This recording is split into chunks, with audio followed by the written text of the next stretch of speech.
Okay, sound check. Is that? Do we talk? Yeah. Hello, everybody. Keyblade! Wait, Hey, guys. is it working, first of Oh all? my gosh, Oh, is that my a goodness. stream? On the stream. Yeah. Are we What? audible? Oh my gosh. Hi there. Hi, It's Osha. peoples. Oh, It's a bunch of peoples. as well. Oh, damn. Keyblade. Let me go once here. Oh, you are only in the left ear for some reason. What happened? What? We have arrived. Oh, Yeah, wow. yeah. Hold the applause, please. All right, hold up. Hold up. I think real quick. Slowly disappearing behind Weiss's head, Is Oh my my as God. was Toast. intended. Toast, hi. Huh? hey Oh, is my audio coming through, Saito? is that Ali? Hope so. Yeah, I know. Long time no talk. Holy. Oh my god, my favorite bunny boy. You Hold on, don't even let's- talk to me anymore. Don't lie. I'm sorry. All right, It's folks. okay. How about let's do a sound check here. I'm gonna have everybody mute real quick, and we're gonna go through each person to make sure that they're audible on the stream. Yes. So Okay. we're gonna go through each person.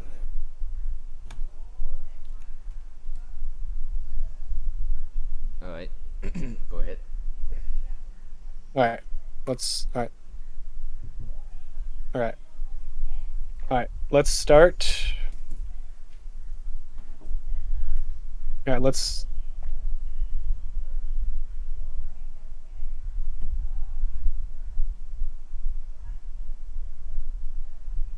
Mm-hmm.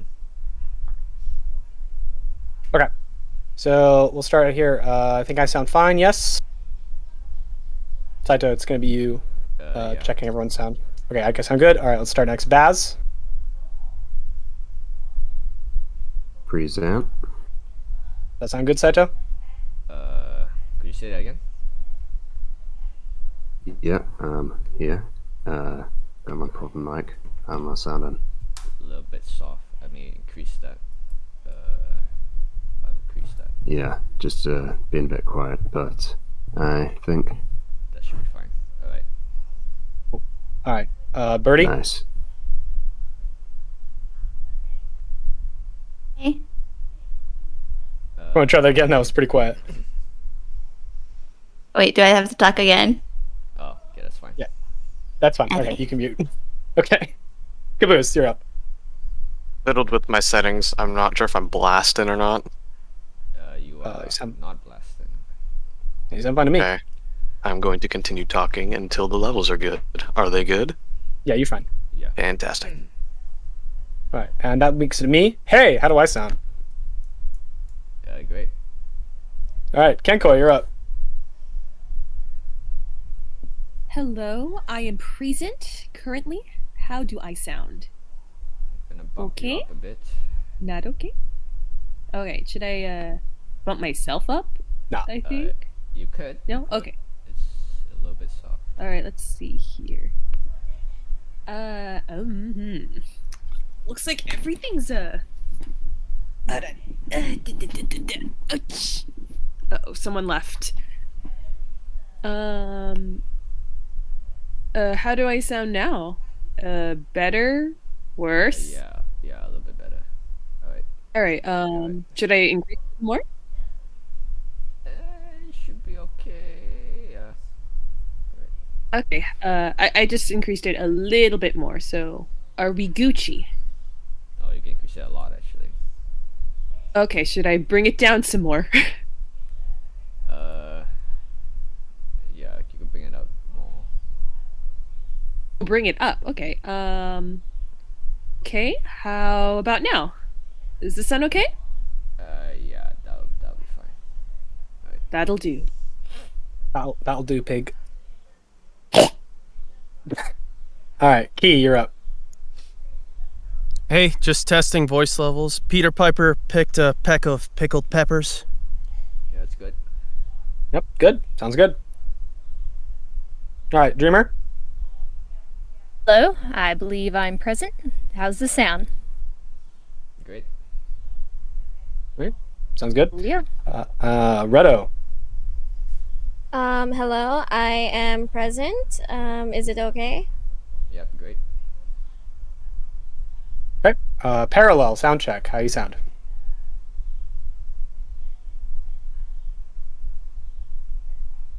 Oh, parallels here. Let me adjust that. Try that again, Parallel. We didn't hear you. Oops. Okay.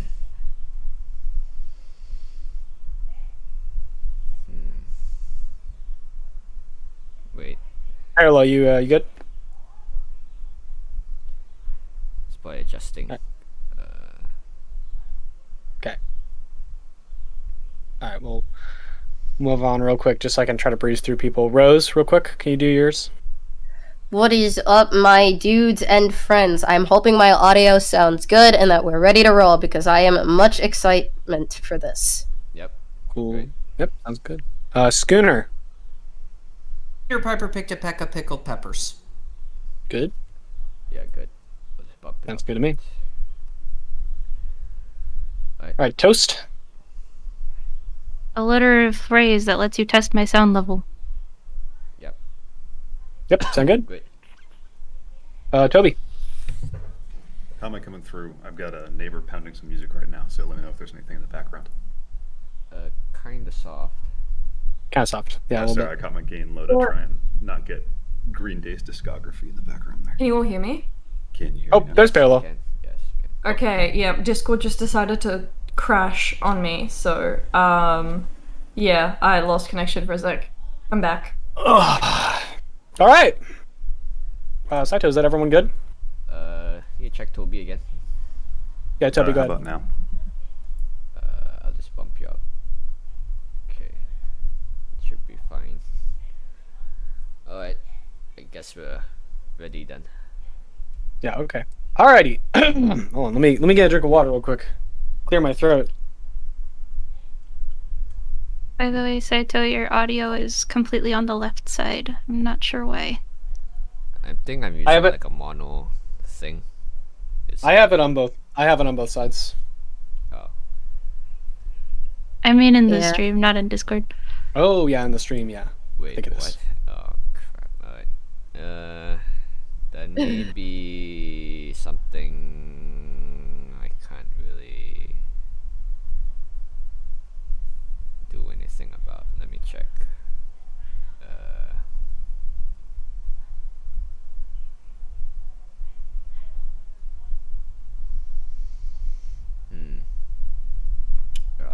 I'll check that later, I guess. Alright. Julio, alright. I'm all ready to go when you are, Saito. Yeah, I mean, yeah, let's do it.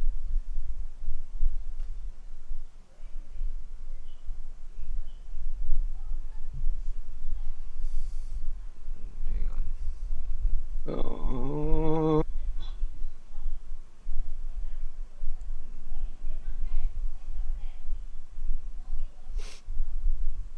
Alright, do we have any mods watching the chat right now? Yeah, we might need one. Yeah, we should get a mod real quick. Saito, do you want to message one of the mods? Yeah, I wonder if they're online. Yeah, I know Ty's online. Okay.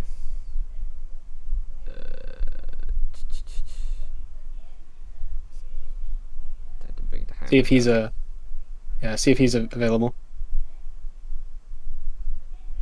I mean, is he able to like moderate? Do I need like give him some? Okay, wait.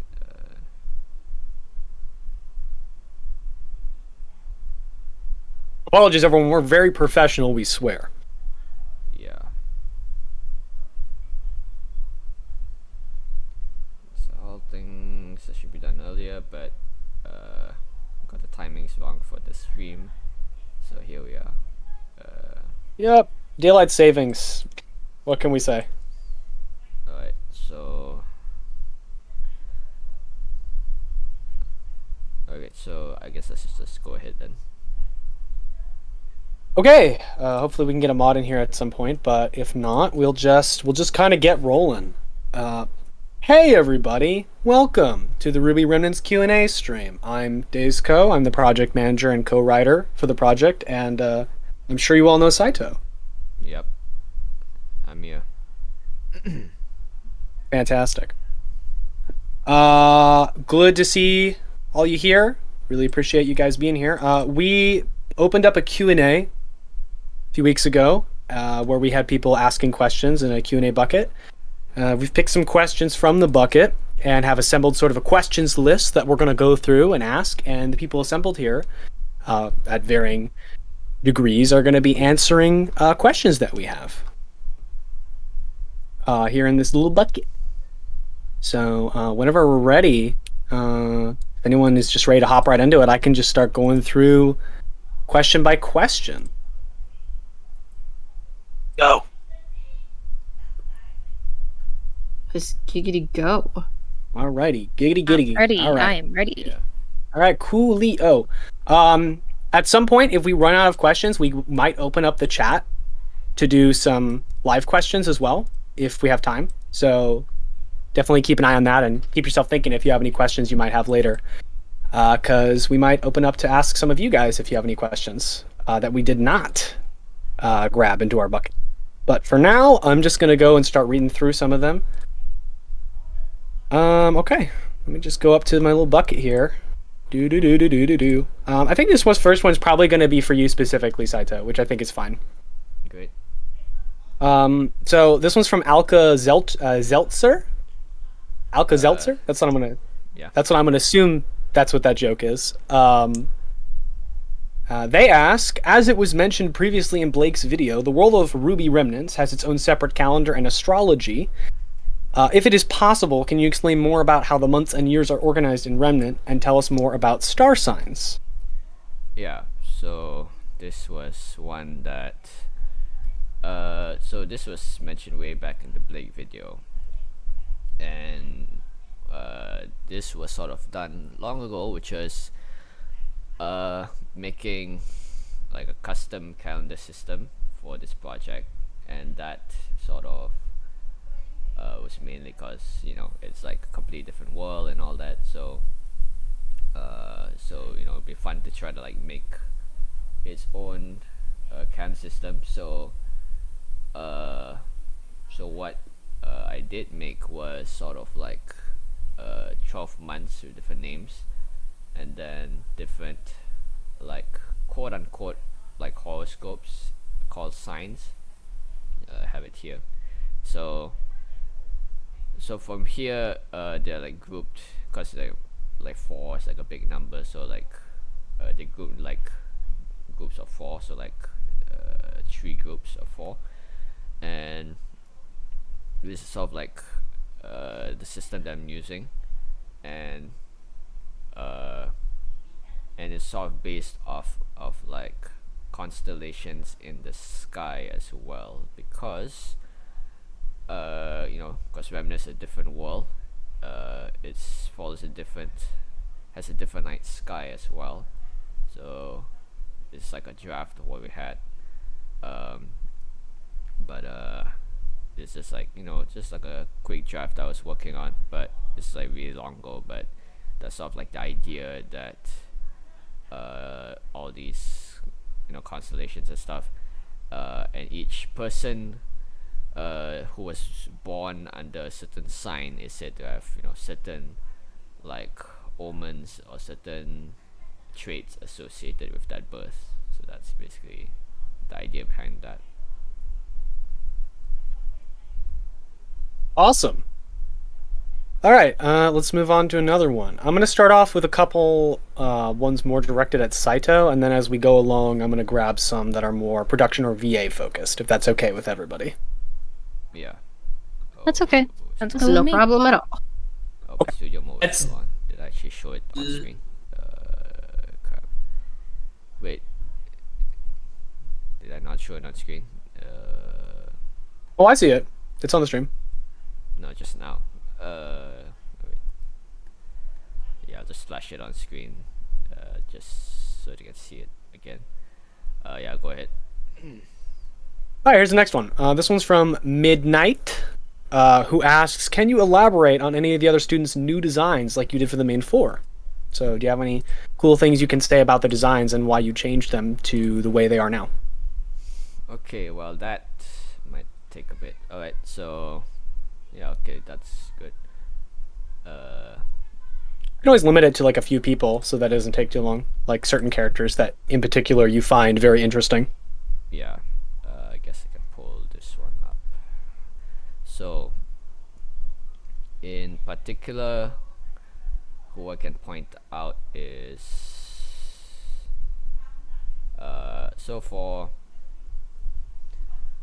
Pyrrha, I guess have Trio Juniper here. So for Pyrrha 1, if you see that some of the early drawings I had for her, I wanted to, since she's based on like Greek mythology, I wanted to sort of emphasize like her sort of Mediterranean influence. So from things from like her skin tone to like her facial kind of structure.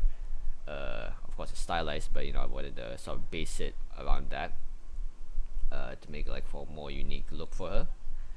And the other thing I wanted to sort of emphasize was also the idea that we don't really see it here yet, but I mean not here, I mean it's something that you'll kind of see in the story itself. But for Pyrrha, who's like from originally like a warrior culture, she goes to like enjoy the academy life a lot, and so she sort of like eventually like wear like all these sort of very like nice fashionable type clothes, and basically, you know, start enjoying, you know, wearing these type of things that she's not used to wearing back in her own culture. For John, basically just something that was a little bit of a cleaner look overall, because we know him for like all like the, you know, like all the armor pieces on him, and there's like different colors, and you just wanted to simplify it a lot more, while still keeping it kind of identifiable as John. For Ren actually took quite a long time to get right. There were a lot of things that did like, you know, were kind of hard to finalize, but eventually we sort of went with this mix of course like the academy uniform mixed along with some traditional Chinese wear, from his top to his shoes as well, which are like traditional Chinese shoes as well. For not much comment on Emerald yet, so I'll save that. But for I've been explaining for most of Team RWBY as well. Penny's also mostly the same. For Nora, again, for Nora I wanted to emphasize that she was shorter than everyone else. I mean, other than Neo, who was also here. Let's see, but also that she is like very muscular and works out, and this was largely motivated by what we sort of worked out for her backstory and stuff, which we'll elaborate on when she's actually introduced. Basically, it's like part of her backstory and all that, like her upbringing, that she has like, you know, plus like wielding the big hammer around. So just want to make something that was a bit closer to that, to sort of, you know, diversify like the body types among the students. And also what Unicorn of War pointed out in the old Noah video where she wakes up Ren, there is this one of my favorite parts about this new Nora is the lightning hair thing on her head, which I quite liked. just like a lightning bolt on the head, and that'll probably like when she uses the semblance or whatever, that part might probably like light up or something. So I quite like that. Then for the rest, Mercury, not much comment yet, other than just generally wanting to emphasize like an athletic build, like a sporty type of casual look. Neo is still largely the same, so that's mainly the thoughts regarding like most of the students. If we talk about the teachers, then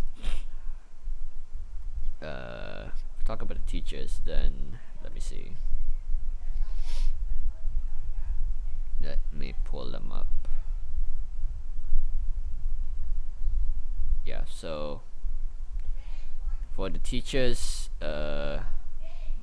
it's quite a lot to unpack, but I could go into more detail, I guess, in the future video. But Ironwood's mostly the same, except for like the jacket cape.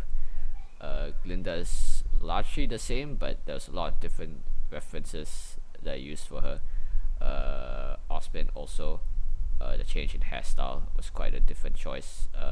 It's also based on like real life reference that I used, but it's also mainly to like sort of differentiate his hairstyle from some of the other students and teachers. Ublack's largely the same except for the unshaved appearance.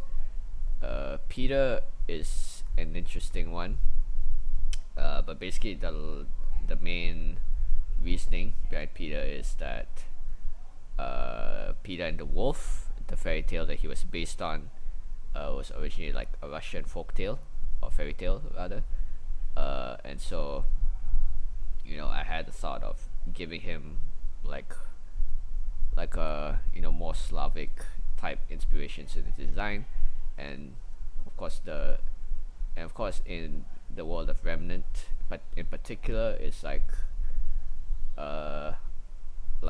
throughout the surface world there are a lot of cultures that are focused around grim hunting, and given how like Peter in the original show was all about hunting grim and boasting about his kills, this was something that I want to transfer to Peter Volk as well. So that rib cage that he's wearing is like a trophy from an actual grim that he hunted, but now he wears it as part of his getup, and that was one way that I would like to like show off like the various cultures in Remnant.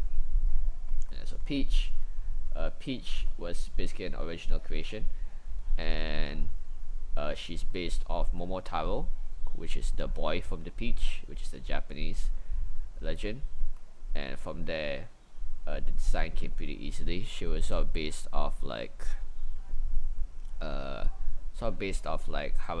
fashion, like street fashion namely, so she has kind of like this cool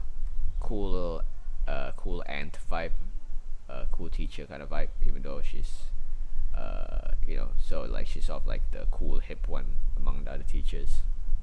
But yeah, that's generally the thoughts for the teachers.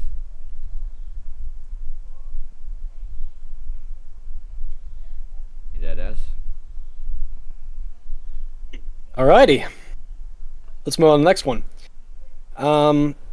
So I think that given how we're trying to avoid spoilers as much as possible, we want to have everyone kind of come into this with a very like fresh feeling. We're gonna avoid a lot of more story related questions. However, there is some things that we can talk about that I don't think are too spoilery. So we have one here from Anarch Angel that says, how much of the world has been explored in this version?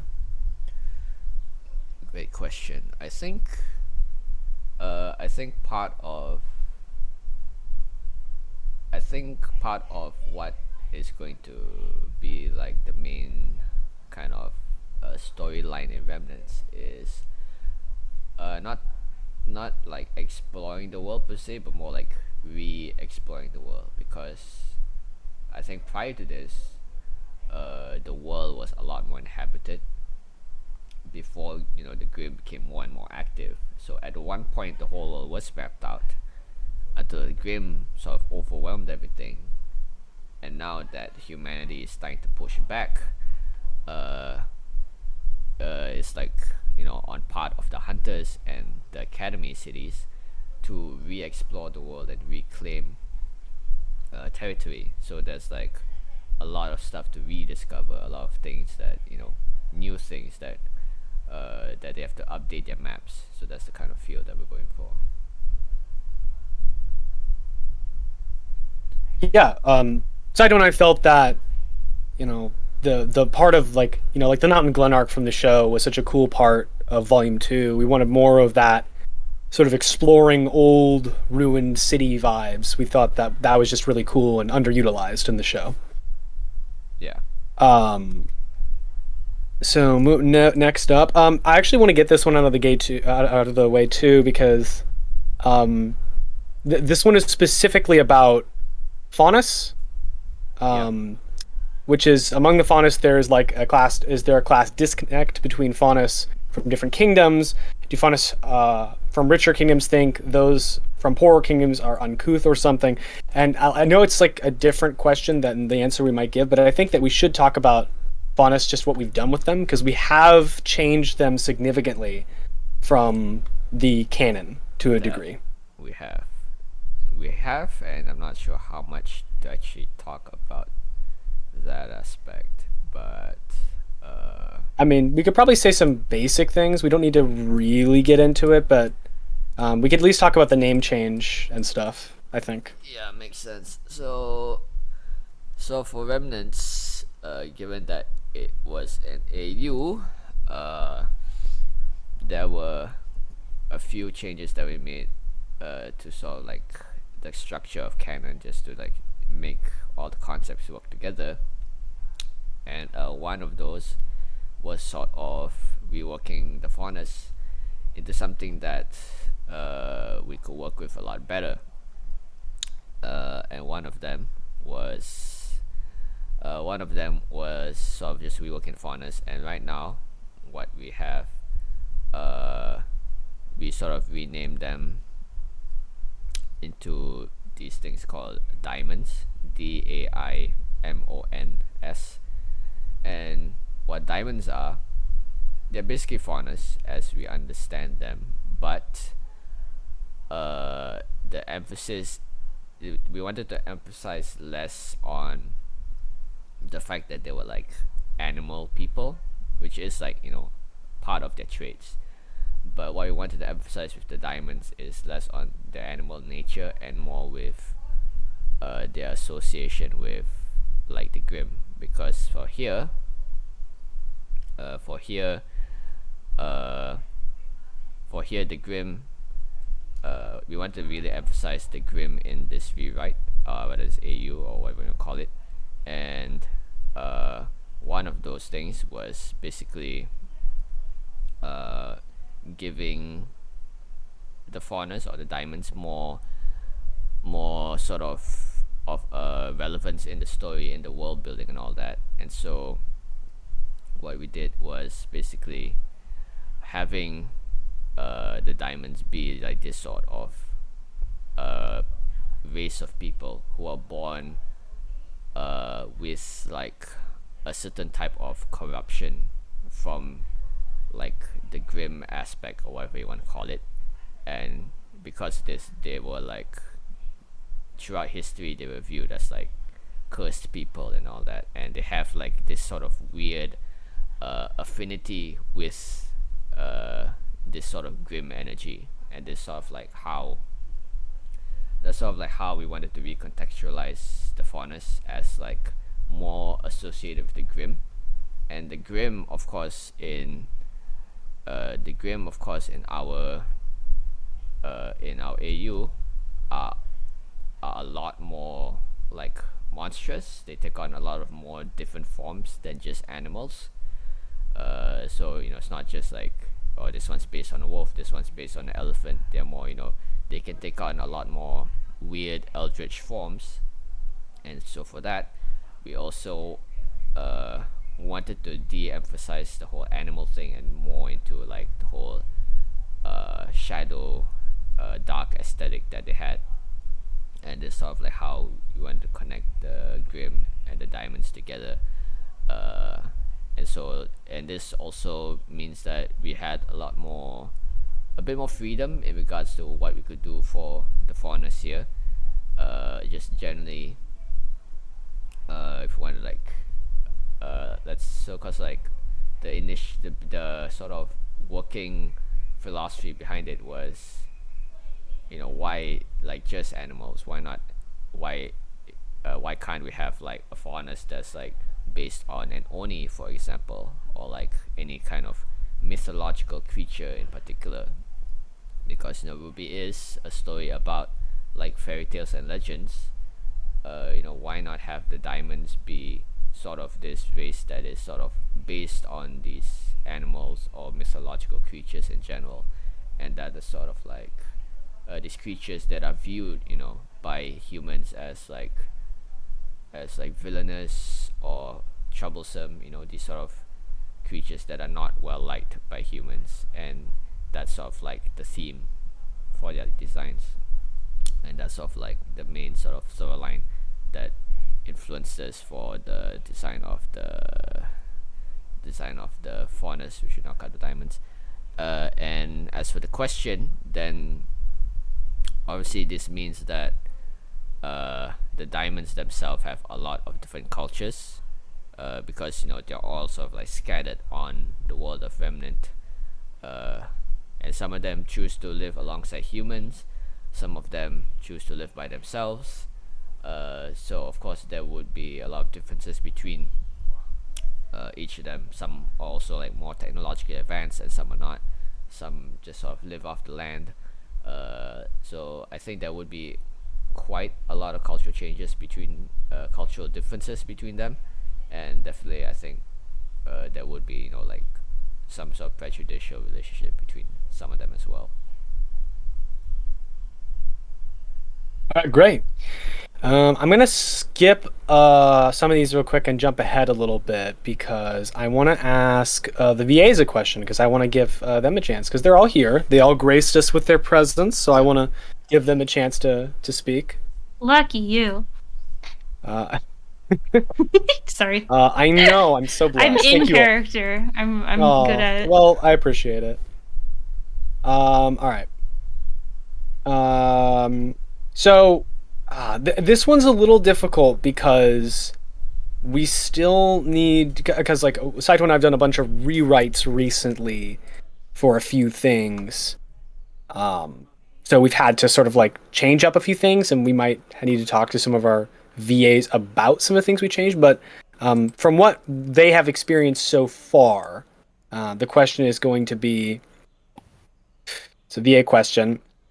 For any or all VAs, anyone who has the ability to answer, you don't have to if you don't feel comfortable. Without any spoilers, what's the best thing you like about this Remnants version of the character you're voicing? I love how terrifying the Grim are. I mean, now they actually look like legit the things of nightmares. Thank you, Skinner.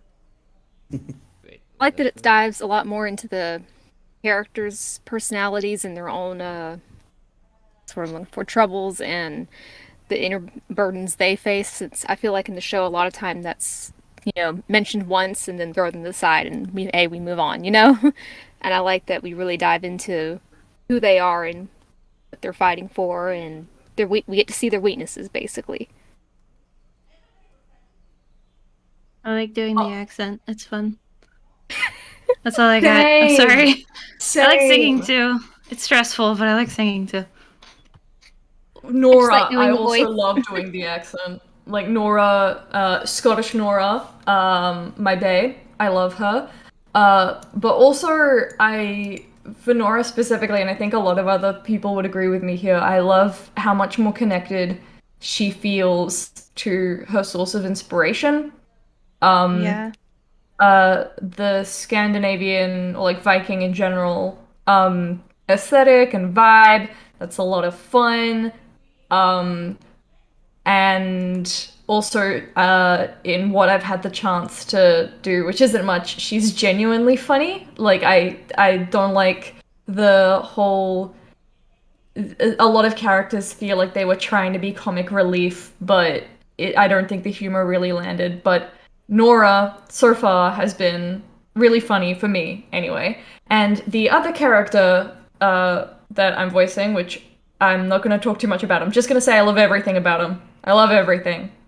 I love it all. And I can't wait to do more with them.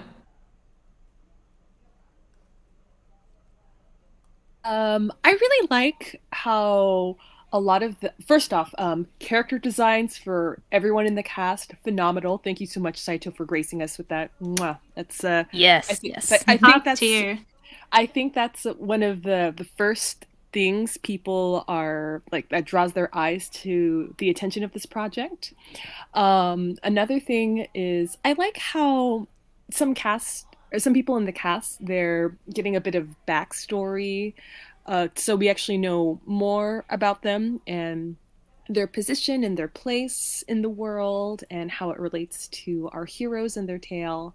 And it feels like they're not just a throwaway character that we're just going to see for like maybe a few episodes and never hear from again.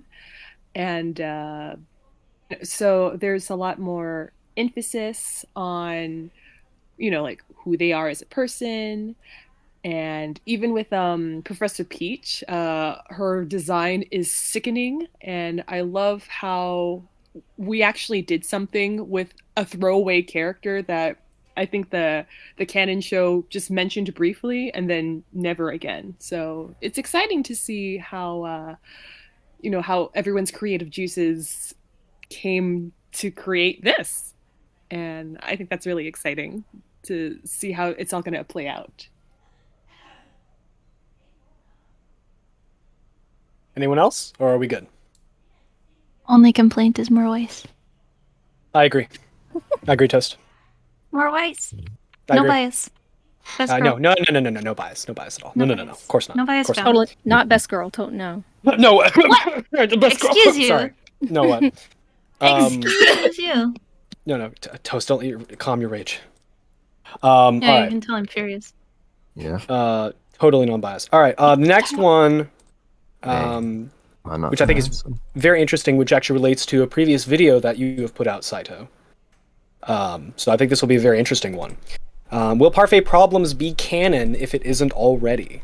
I know we've talked about that because we've done a lot of rewriting on a few things since. So I would say that most of the videos that are out are canon in that sense.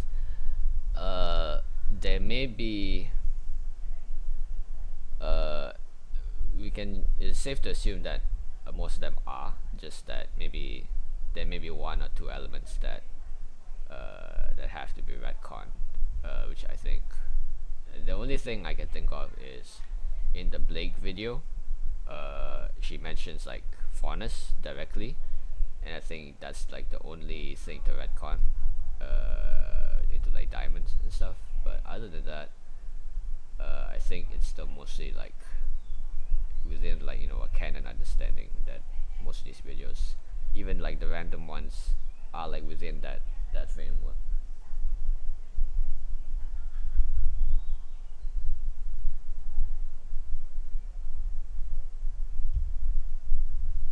Yeah. all right, cool, great, fantastic. And I am Oh, that seeing- question also, Yeah. because I almost forgot, that question was from Bulldog DK. Oh yeah. I am noting. Oh, Saito, if you could turn up your audio a little bit too. People are mentioning that you're kind of quiet. No, it's not the quiet. That's the problem. Is that they're only hearing me from one side. Gotcha. And I think I had to do that because otherwise, there's something with my mic that otherwise I just won't be heard at all. So it's not really something I can resolve like right now. So sorry for that.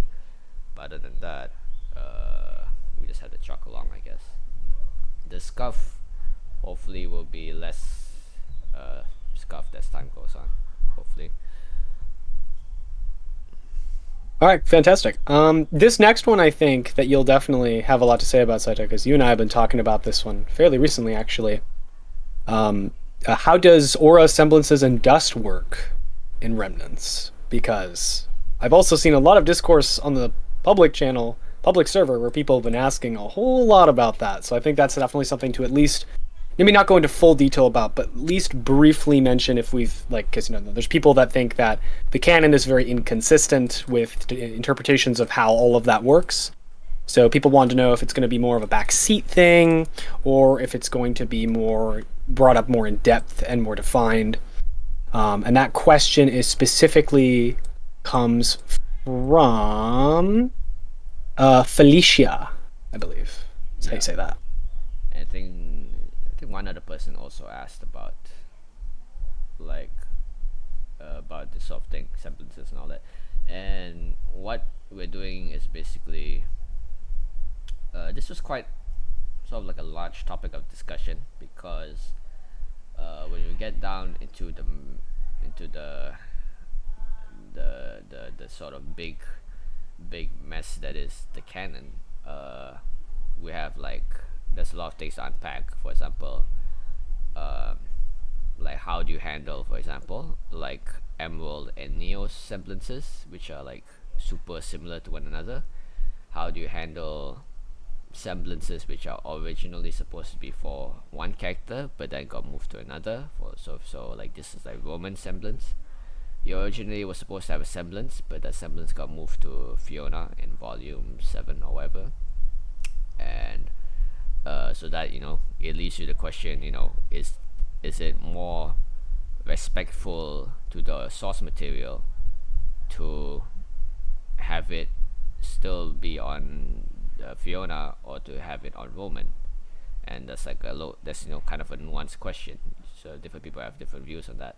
And so generally, the thing that we're doing with Remnants is quite a deep task, because it's not just rewriting volume 1 or whatever with like tweaks and all that. It's like a holistic rework of like everything in RWBY, so that everything sort of works together as one big whole.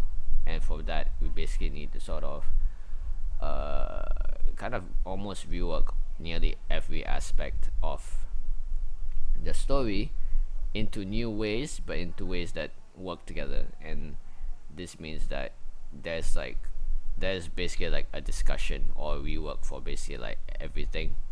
So like not everything is like changed or like super different from what we're familiar with, but the fact of the matter is it was still something that we had to sit down and talk about for like sometimes hours on end, just to make sure, you know, does this feel right? Does this feel, you know, like it'd be cool, but also like cooler than what we saw, but also, you know, true to the viewer's experience of it? Because like you know, it's easy to make changes in general, but to have those changes feel, you know, authentic to the viewer, of like, you know, when they look at it, they can think that, you know, this feels like it could work in the movie, that kind of thing. So that was like kind of like a large thing. And semblances are I've seen at least one person comment about like how, I think it was Roman, I'm not sure who it was, but someone commented that, you know, aura in general or semblance was largely not too important, and there should be like more of an emphasis on like weaponry. And while yeah, that's a good point, I think that if we want to sort of sell that kind of authentic kind of RWBY experience, I guess, or we're gonna call it, then aura is sort of like part of that puzzle, you know, because when you make like a RWBY kind of AU or rewrite or whatever, people will kind of assume that you'll have aura and dust and semblances, compared to like if you say maidens or relics. There is like a definite line where people are like, oh, we don't mind you removing this. This doesn't really feel like RWBY, compared to like removing aura and dust and all that. So there's like a definite line where the general RWBY audience is like, we're fine if you removing this, versus this feels fundamental to the world itself. So yeah, that's like the general kind of thinking there. This is a lot of thought going on for each individual semblance. And as for how like aura works and all that, can't say too much about it, other than we're probably gonna go with something that's closer to how it was portrayed in Volume 1, which is to say that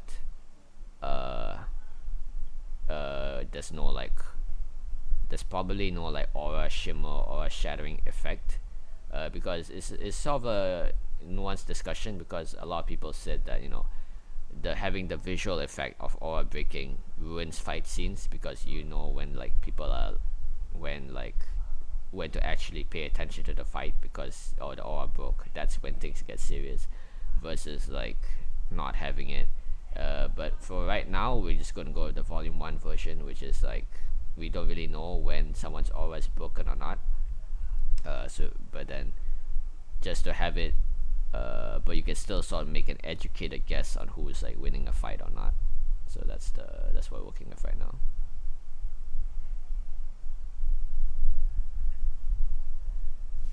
Awesome. All right, well, I have another one. This one's actually going to be more for everyone, so everyone's going to get a chance to kind of weigh in on this one.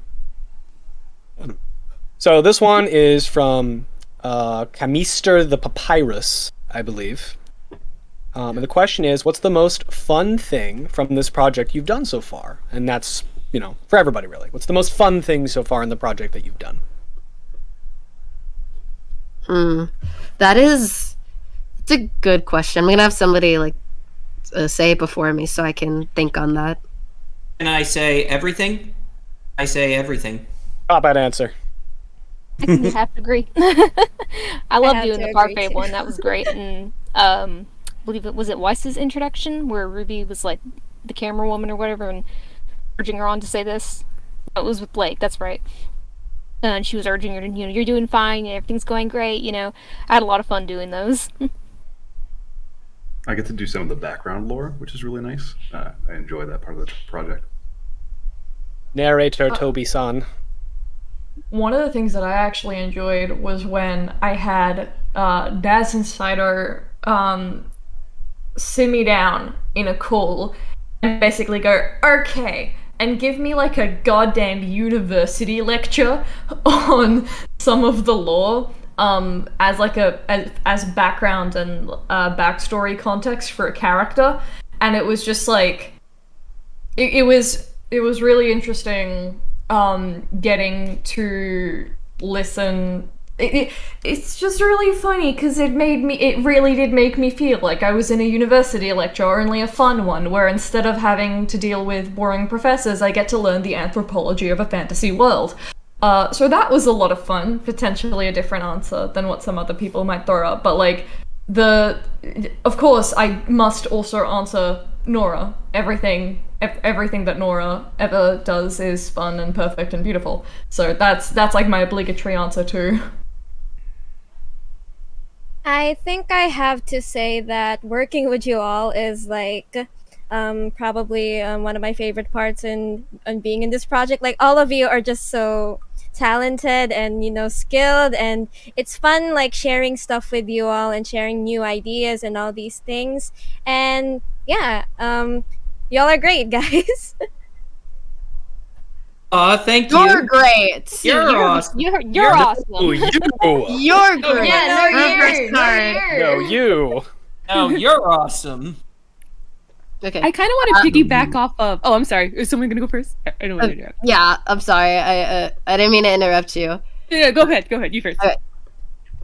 I found my answer, and I think it's just seeing the progress that this project has made. This is gonna get a bit cheesy, so I apologize in advance. But there's projects that I've done where I can already tell. This is projects that I've done where not much is done. Like, it's just a concept, and they're like, "Great, so when are we gonna start?" Like, 2 months pass and no one says a word. Then that month grows into a year, and then it just ends up closing. That's how majority of the projects I've been a part of have ended up dying out, unfortunately. Feel you there. Yeah. Yeah, I could relate. So I think learning more just about this project, seeing what everybody does, like, and how much this is how I've just seen this project like become like really something great, and I think it's absolutely going to be great, and I think it's going to be something that people are going to really enjoy. So that's my answer. Ken Coin, you can do your thing now. I'm sorry for interrupting you on that. No, don't worry about it. No, that was really heartfult, Rose. I love that. That was a great answer. I kind of want to piggyback off of Redo's answer, just because I like talking with everyone. I'm not super active in the chat, but I love seeing the conversations, and I kind of sneak around and like see how how everyone's day is and what shenanigans are happening. I also love that we don't take ourselves too seriously, and we're all super chill, and we get along well with each other. But I also like the few times when Saito asks our opinion about something in regards to like a character creation or maybe some storylines. We can have we just go back and forth with ideas with each other. There was this one, I'm not going to say who this character was for, but there is something in regards to something that this character uses, and Caboose and I were just going back and forth with like silly nonsense it was too bad it was good, that maybe we could use it. And it was still in the drawing board, so I don't know if it's actually going to happen, but if it is, it would be like the best thing ever. And it's all just because of we were just like shooting the breeze and just having a good time, just chatting with each other. This took a really wholesome turn. Yeah, it did. I'll jump on the end of this. I love how closely we get to work with the source of all this content. Working with Saito and working with Daz. I read your mind. Working with Saito and working with Daz, almost like in tandem. For me, working on some of the music for Parfait Problems, working on the editing for the update video, I would ask something and I would get a response like within seconds. And eventually, well, not eventually, but that is what I really enjoy about working in a team environment, is throwing something out into the world, getting reviews and feedback on how it can be better, taking it back into your shop, fixing it up, putting it back out in that repetitive process of constantly improving. I think it's just really great for a team dynamic, and I love this team, so I'm excited to see where this whole thing goes. I thought I was cheesy. God damn. Hey, it ain't easy being cheesy. So I have one myself that I actually want to bring up. So for me, I've been involved in several group projects before, and a lot of them have ended pretty unfortunately, because people don't work well together sometimes. And I have to say that of all the things I've worked on, all the projects I've been involved with, this has by far been the smoothest of anything I've worked on. It has been the most streamlined. Everyone is very good at what they do and is pretty good about being on time. And Saito is one of the most patient project leads I've ever worked with. I do have to say, the man has a patience that is a feat. It's pretty impressive, the level of patience he has for some of the shenanigans that we do on the server. So he's a saint in that regard. But I think my favorite part, other than just the teamwork, has just been stellar, is the story. And that is, obviously, you could say I'm patting myself a little bit on the back with that one, but Saito as well has created this very compelling version of the narrative that, while it is very different in a lot of ways, we feel it is actually more true to the core of what RWBY is about and more true to its primary themes. And so for me, that's been very cathartic as someone who fell very in love with the original show and felt very sort of, disappointed in how the show went. Working on this project has been very cathartic, and working through some of my more negative opinions on the show by basically putting some positive energy out there. I'm working on something that is going to, what I hope, bring a lot of joy to other people. And that's sort of, for me, the biggest thing that, I've enjoyed working on this project, is the fact that we're going to make something that I feel is really special and is really about taking something and making art with it. And then that's like been my primary focus, and I love that. Hey, Days. You want some crackers to go with your cheese? I told you it ain't easy being cheesy.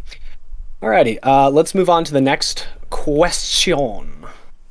And let's roll through here. This is actually a big one, I think, because some people were asking about the horror aspect a little bit with the Grimm. So I think this is actually a good one to ask. And I think also for some of the VAs, too, they'll be excited to hear this one, because this is not something I think they really know. Will it be PG-13 or R or whatever? Like, what is the age demographic for Remnants? I can definitely also talk about that a little bit. Kind of hard to unpack because we didn't really work with a sort of specific demographic in mind, other than because it's obviously like it's not like some network mandated thing, but generally the idea is that what I can say about it is that we want it to sort of appeal to like returning viewers of RWBY, people who have like sort of watched it initially, and we wanted something that sort of reflected the age of its current audience, which back when it came out, I was like around I don't know, like 19, I guess. I was still in like college when it came out. Now I'm almost 30, and I'm doing a fan project of a cartoon. But basically, I'm here, and it's sort of my taste and my sort of views of RWBY have changed a lot across those years, and I wanted the Remnants to sort of reflect that kind of idea, that what if RWBY Remnants was something that reflected kind of that growth in its audience. Of course, it had to be still appealing for new viewers, so something that when a new viewer sees it, they also think it's cool and something they want to know more about, but also something that's fresh for returning viewers, and what do you call it, and just basically something that like I've mentioned in the video, that long video that I did, was what if RWBY was something that was like remade or rebooted like 10 years in the future. What would it look like? Or not even 10 years, could be even 5 years or something, because I've discussed things like reboots before, like how like superhero franchises or cartoons, how they get rebooted, how like there's a big shift in the art style, there's a big shift in the storyline, and sometimes those changes may not attract the initial audience, and sort of a gamble they have to do, but but that's basically like the sort of idea behind Remnants, as well as that something like what I said. And as for like the actual question itself, I would say it is at least PG-13. There will be like swearing and stuff, I think, but I'm not sure like how to exactly lump it in with regards to like I can't give you like an actual number on what it's supposed to be, but it is along those lines of something that's around like RWBY's level, like current RWBY, but of of course, without since we know that there's no network or like parent company or whatever, there's more freedom to like cuss, for example, or use more like dark imagery or things like that. But nothing I think that's too drastic, basically. Yeah, I definitely think that we're going to lean a little bit more into, for the Grimm especially, making the Grimm a little scarier and darker, kind of like with the apathy in Volume 6, which I really adored, and I think they should have done more of in the show. So I definitely think that with the Grimm, at least, we're going to be moving to make them actually scary. So when the Grimm show up, it's sort of like a uh-oh kind of thing. Like, we want to make them feel like the monsters they're supposed to be built up to be, basically. Mm-hmm. So big spooky shadow monsters. This is another one I think for everyone here that I think would be really funny, because it's funny because we released our update video and then right afterwards Ice Queendom got announced. So my next question here from excuse me, from 03-15-04-05:06-01-11-05. That's code. Dang. Yeah. You sound like a computer program. How Oh no. official. From Oh my that god, user, it's like a sci-fi dystopia. from They got that days. user, we have the question: thoughts on the RWBY anime? So I'm gonna open that more up to the floor here, because I think it's funny because it dropped right after we put out our update video, which I thought was pretty funny. I like that Carrie's answer, or whoever it was that wrote it, was basically, it's not an alternate universe, but it's an alternate universe. It's not the thing you think it is, but it also is.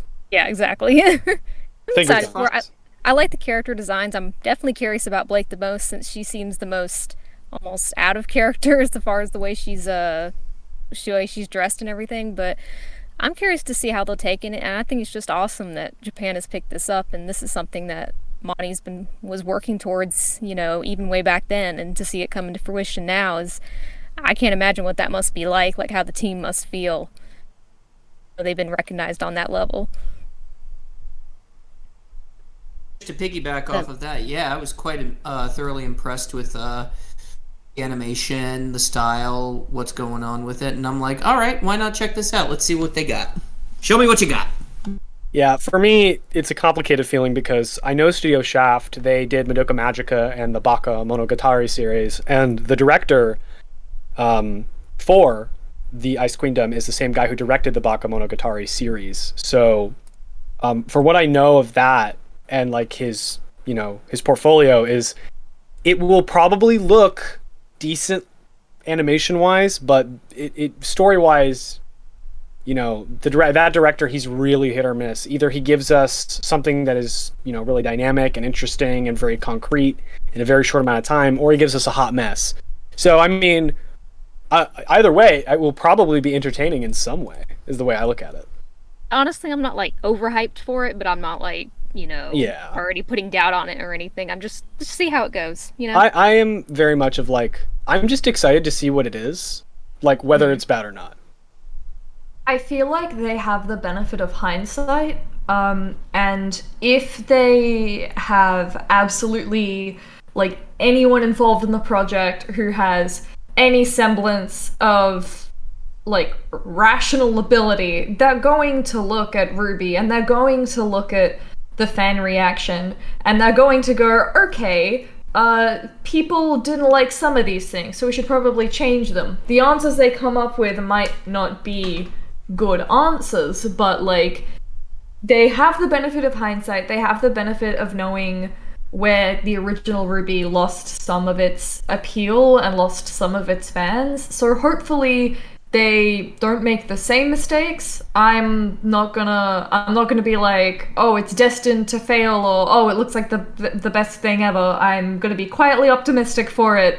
But I'm willing to be optimistic for it because, hindsight is 20/20 and all that. Well, you can't say hindsight is 20/20 anymore, Parallel. Oh, just me. Stop it. We can't say that anymore. You've lost the rights to say it. We No can't more. anymore. Not after actual A 2020. hindsight is fully sighted and is not long or short-sighted. It has perfect visibility in an optometrist metric. Is that better? Yeah, fantastic. Excellent. There we go. Gold. Okay. Such eloquent vocabulary parallel. Can someone code that? Yeah, gold Oh, star God. parallel. Wish I had been writing that God. down. That's gonna be on the internet forever. It's on the recording. You can just There go you back and go. watch it and write it down. Yeah, don't worry. That's out on the internet now. Regarding Oh. Ice Queendom, there's things that I'm interested in. Like, I'm just like, ooh, this looks cool. Like, hey, I'm ready to check like these sort of things out. But it's not like something that I'm like, oh my god! Frankly, I haven't been like Are you sure? any sort of I media. think in a long I think time. I've heard you say those words line for line before. No, I haven't. Shut up. Perjury. Putting words in other people's mouth. Kabis. Yeah, this is gaslighting. I can't believe you. Yeah, we're not murderer birds over here. That's like gatekeep girl boss. Anyway, anyone I am see his reaction to the anime trailer? My goodness. I am intrigued. It's just like, yeah, show me what you got, basically. Yeah, exactly. It's like, Yeah, pretty much. all sums right, it up. all right, I'll take a look at it. Yeah. So yeah, our thoughts are, we'll look at it. Shrug. No strong Just opinion let the either chip way. although they may. Just like, yeah, it is what it is. It is what it is. It is what it is. What it is. Call and response. I love it. All right, so Saito, here's the next one for you. This is from Maraid McGrath. Wait, before that. Oh yes, go I ahead. didn't give my thoughts on it, which is. Oh yeah. Sure. Go ahead. So take everything I say with a grain of salt because it is Studio He's Shaft. salty. Yeah, it is Studio Shaft, and it is like partly worked on by Gen Urobuchi, which he's not the writer or the director, but he did work on like I think the main concept. So anything that they show us, they can very likely like subvert or like pull out the rug from under us with something really different. Yeah, Gen Urobuchi did Madoka Magica and Psychopaths as well, so he's known for his pretty subversive content. Correct. So, but based on what we've seen and what we know, well, first of all, we definitely wanted to get the update video out before then because part of us were like kind of concerned, like if like during the stream, during that the reveal stream they did for the Ice Queendom, and then they say, oh, and now here's Dictator Wise on the Flying City, and then we're going like, oh shit, that's not a good look. They're gonna think we copied it, but so we want to get our foot in the door first in that sense. But as for my actual thoughts on the thing, well, after the reveal, I was sort of more excited for it when I only saw like that Wise thing.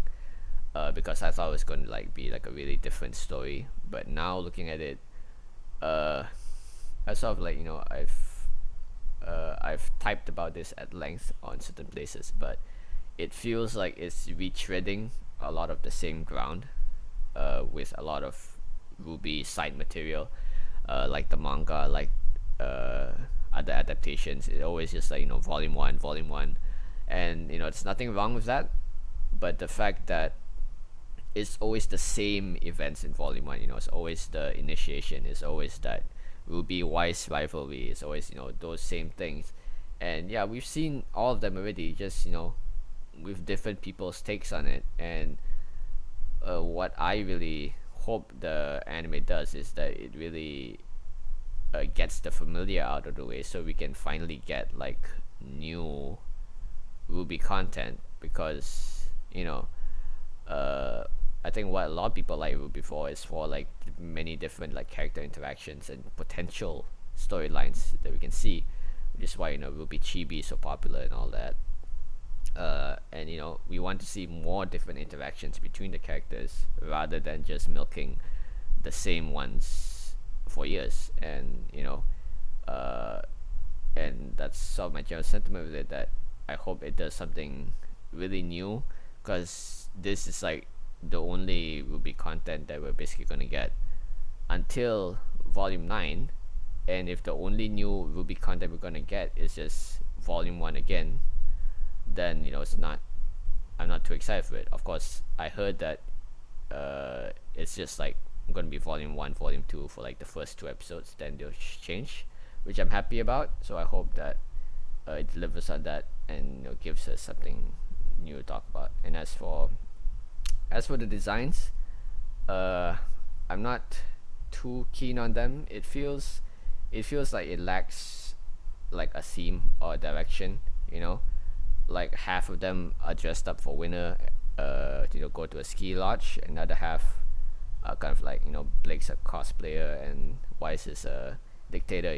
It feels kind of all over the place. But like I said, take it with a grain of salt. I will wait till the actual anime comes out before grilling it, because obviously it might make sense in the context of the anime itself, even if Pyrrha is just copying Weiss's Volume 4 outfit.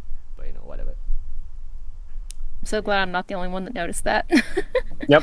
Yep. I'll also say I actually would have preferred it if they did do a completely AU type show, because if you got Gen Ibuchi and the Bakemonogatari guy working on it, I think they could have come up with something pretty unique and interesting.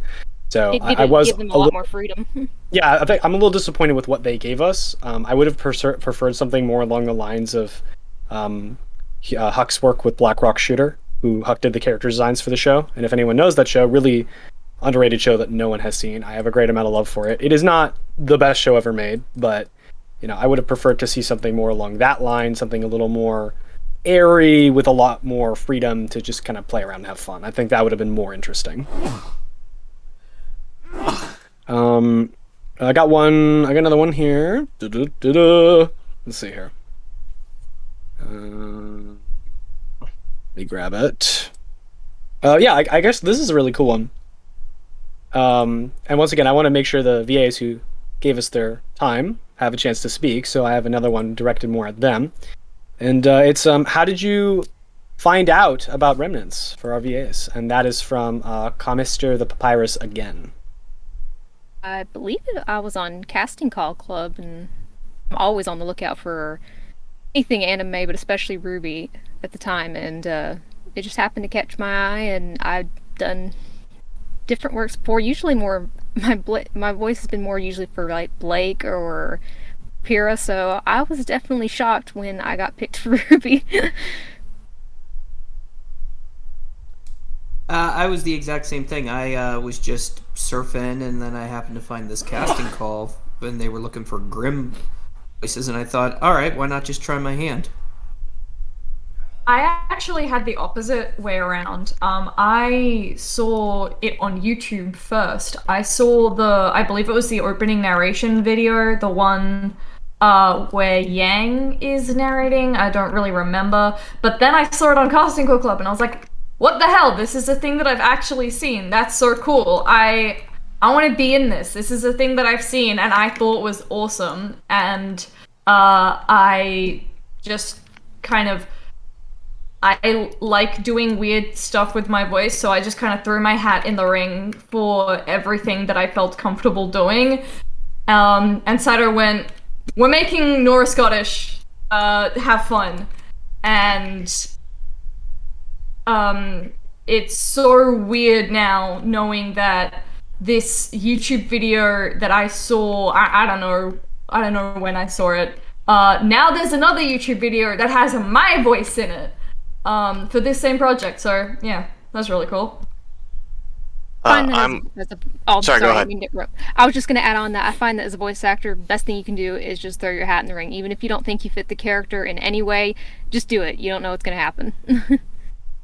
Yeah, no, that would be my advice as well. Like, I have got, if there's anyone out there who's thinking of like trying for especially for this, now that the new casting call is up, even if you don't think that your voice suits, or you've seen all these other auditions and you're like, there's no way mine will get it because there's all of these good ones that have already been posted. One of the best things you can do is just try. Because at the absolute worst, you have shown everyone else what you're capable of, and that might come in handy in the future. What do you got to lose, really? Exactly. Just give it a shot. I'm in a similar boat as with Parallel. I was browsing the Reddit one day, r/RWBY. Blake's file video came up in my feed. Watched the video. I was like, oh, this is a really cool animation style, if you could call it that. And I would check the description. There's the casting call link. They need a musician. Me, a music student. It kind of all just fell into place. And honestly, after whipping up a quick portfolio to put in for the casting call, I kind of realized that I'm not just going to be a musician, I want to be a composer. And here we are, like a year later, and like Parallel said, now I have my music on the internet for a couple of the videos, and it's shocking to see where we all came from. Dreams do come true. I'm kind of in the similar boat with the Parallel and Caboose, but the video that I saw was actually RWBY Needs a New Beginning. And I remember, because I'm on YouTube watching RWBY analysis videos and animation fighting styles and, you know, the fight choreography because it's amazing. And this video, which is 2 years old as of right now, it showed up on my feed, and I was very curious as to where this was going, because this was, or the icon in the video that you see, it's actually of Summer Rose.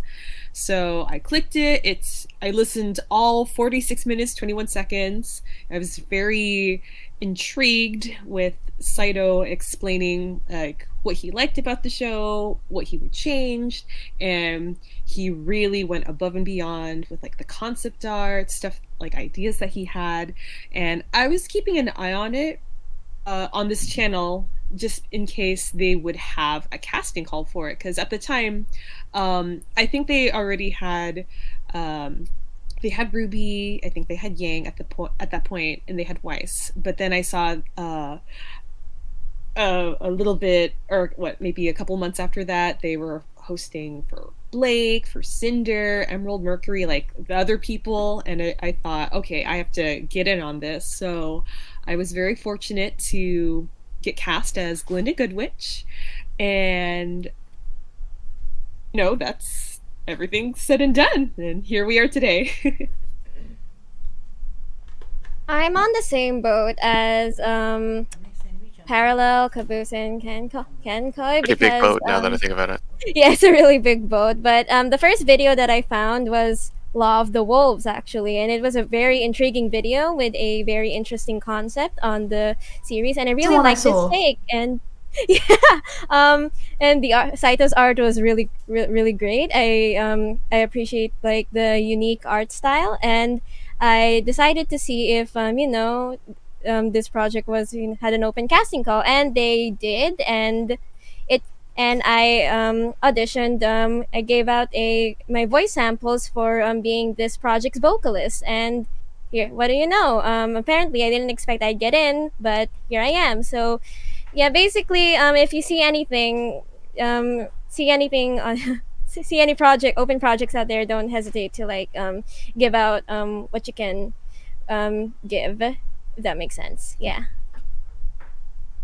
Yeah, and since I did first see the RWBY Needs a New Beginning video just a couple of years ago, back when I was still in university, it feels like it's been so long, but that was one of the times where I was sort of disillusioned with the current state of RWBY, and I was really looking to make a difference, because at the time I'd really taken an interest in voice acting as well.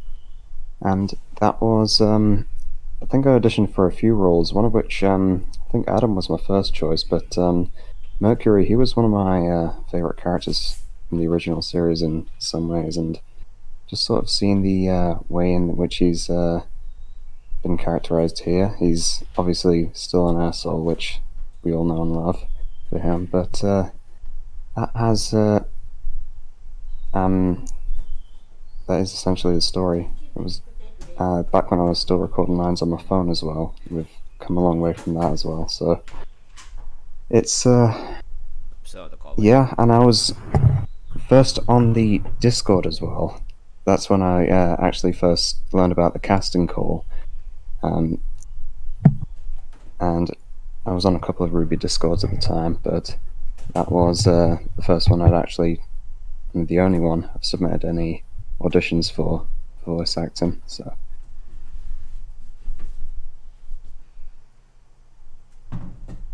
All right, fantastic. I'm gonna move on to another one. Let's see here. What do we got? All right. I'm gonna ask this one because it's a very important question. Very, very important. It's from Bulldog DK. I think it's something that we all need to really think about very hard. How is everyone's breakfast?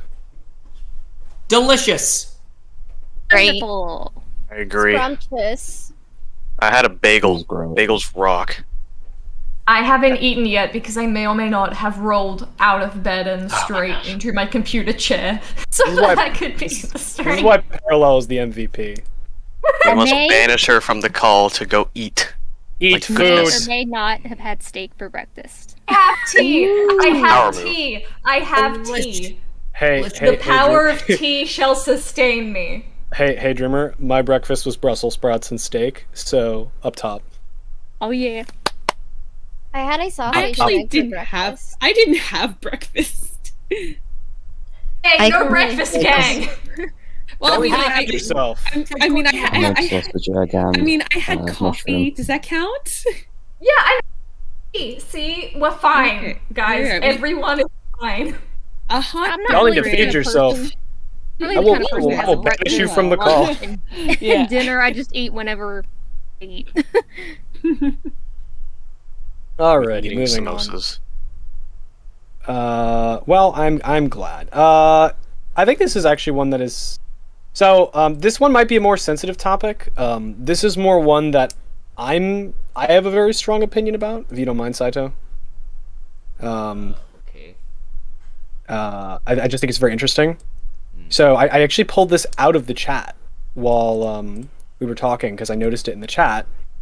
And specifically, it was, will there be any LGBT in Remnants? And not just that, I also did want to briefly mention something about shipping because like I want to make something very clear from my own perspective. So first of all, I think there's I think going to be some LGBT representation in our project. I'm not going to say what, but there will be. But specifically about shipping, while it will exist in Remnants, it's going to take more of a backseat to character development and world building, because that's more important to the integrity of the story. And so that while there will be sort of like, ships happening, it's not going to be the primary focus of the narrative, I don't think. Rather, we would focus, I think, on what drives each character, their personal struggles, their goals, and more focus on that than the shipping. Saito, do you have any other comments about that, though? In regards to that, I mean, I think what a lot of people cite when it comes to like shipping in RWBY was they would cite like what Monty said about like I forgot what he specifically said, but he said something like if it happens, it happens. If there's like natural like chemistry between the characters, then it would sort of like work out that way. And I think a lot of people also cite Monty when they say like, oh, Team RWBY is supposed to be like a sisterhood and all that. And I did some searching around, and I've not found the actual quote of that. So it might or might not be like misattributed or taken out of context. So I would not consider that like a super huge super huge evidence for like Monty not wanting such and such. And even if that were the case, if we're gonna talk about like what Monty wanted, we already reworking the whole ass show. So, you know, whether there's like LGBT or whatever, is just another aspect of that, along with world building and whatnot. And you know, so so it's a bit, you know, and Monty, he made things like the Maidens, and you know, and he made, you know, the whole thing about Team Coffee coming in volume 2, which was like, you know, a bit of like a rush finale. And you know, so you know, he obviously made decisions that that may not have always been like the best for the show itself. But you know, of course, you know, he was the creator and all that, but you know, that's another thing. But you know, we just wanted to make something that reflected the relationships of the characters, and whatever relationships came out of that, we will sort of run along with it. And you know, if you interact with me on like the server or whatever, you will know that I'm not, you know, a person who is like greatly concerned about this sort of thing, about like whether, you know, it's like politicized or whatever. And I'm just, you know, if I like the ship, I'm, you know, I'm gonna sort of like implement it basically. And of course, you know, while considering the different writing aspects of the show. And well, let's see, and you know, I can, you know, assure you that there are like different relationships that will be explored, you know, whether it's like LGBT or straight ships, or even just between, you know, regular relationships like teacher student, you know, between mentors and their students, between, you know, like parental relationships. You know, it's just, you know, a show about that. And you know, like, it's like a RWBY fan project. Like, we don't really have like a stake in like telling you, you know, what to support or not, because, you know, we're just putting it out there and letting you form your own conclusions. So, you know, whatever things come out, we just want you to form your own opinions of it. And you know, and in regards to like things of this nature, like, you know, like what ships will there be, or what you're gonna do with this character, it's something that we want you to watch the story to find out. Because, you know, I think RWBY itself has like pampered us with like, you know, the world of Remnants and all that, where we just expect information to just be told to us on screen, or like outside of the main work itself, when literally like every other fictional work out there actually, you know, actually trust the audience to like actually engage with the work itself and figure out what it's doing from there instead of being told. So that's what we want to do with this as well. You know, we don't want to tell you, you know, here's exactly what we're gonna do, here's the character arc from start to finish, because, you know, telling it outside of the context of the story, you're gonna form different conclusions from it than if you watched it and had it, you know, showed to you, conveyed in a proper manner. So so that's what I would say, that, you know, yeah. And when Saito and I first started writing the scripts for volumes and like talking about world building and character arcs, something that I made very apparent to him that, you know, we both kind of agreed on, was that the ship should not be the focus of the entire show, and the focus of the show and the story should be the characters and their journey, the arcs they go on. And so that's what we primarily wanted to buckle down and focus on. And there will be some, you know, romance within the story, but we don't want that to dominate the discourse between certain characters. We want that to be a thing that is present for those characters, but not the center of attention necessarily. So, and additionally onto that, what I will say, piggybacking off of Saito, yeah, we're not necessarily going to talk about what we have planned. You'll just have to watch and find out, and you'll find out like everyone else, and you'll see the story unfold organically.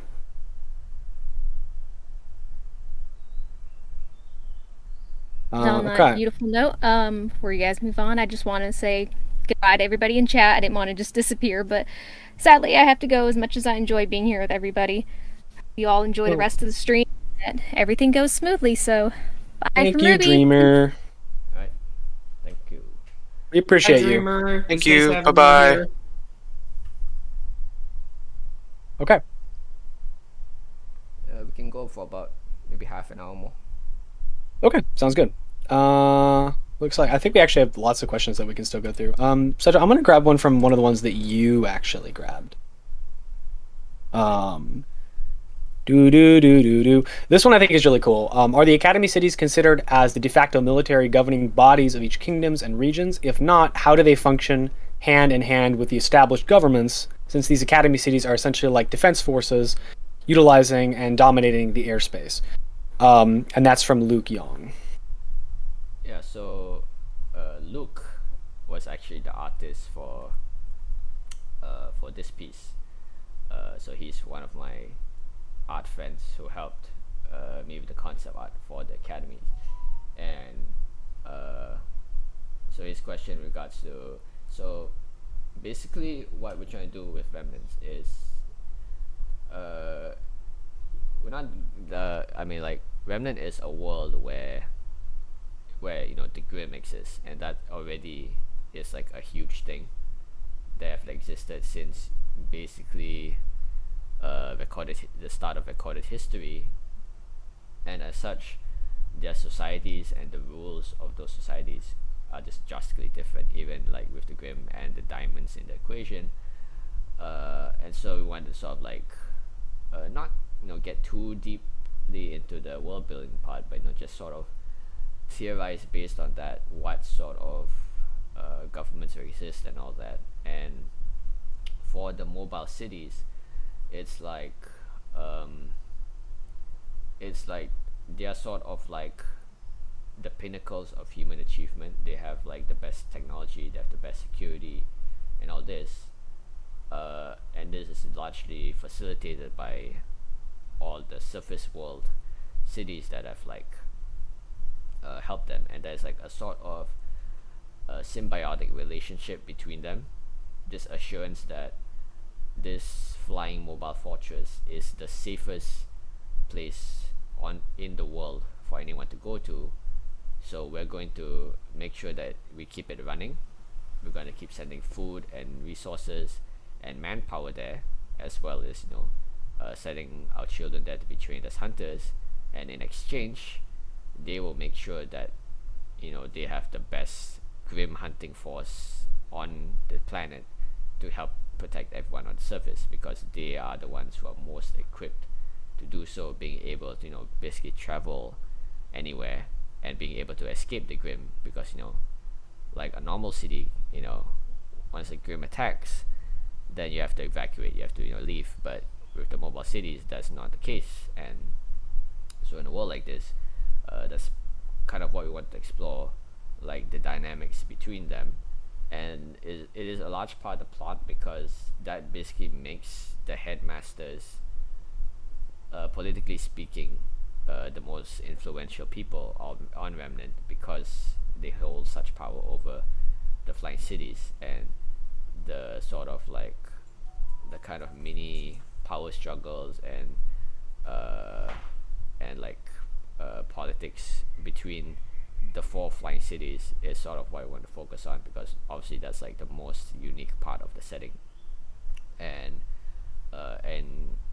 this is like connected to other questions that people have asked, which is like, yes, we will see the other cities eventually, as well as other headmasters, but definitely for what we plan for Volume 1, we just want to focus on Beacon itself and Veil.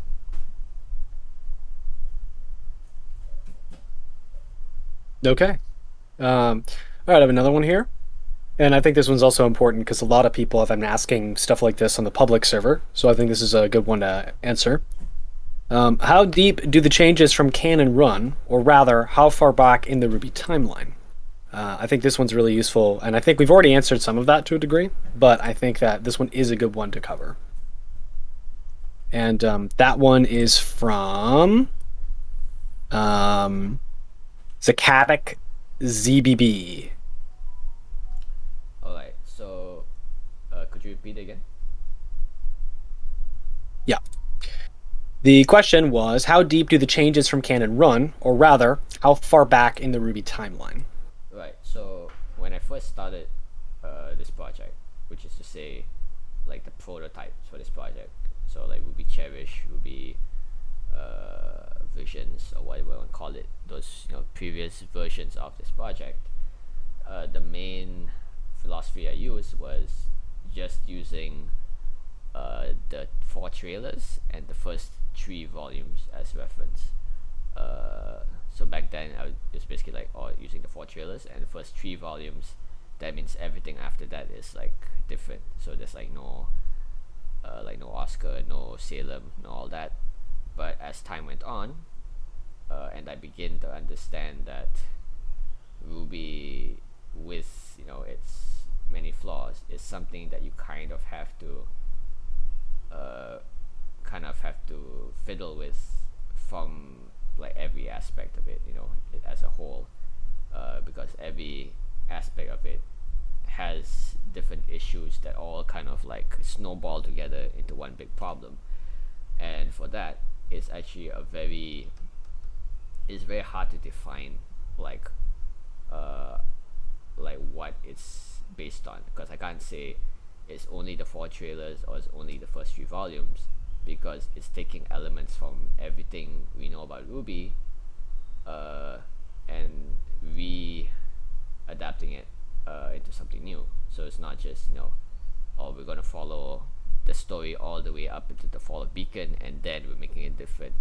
No, it's different from the very start.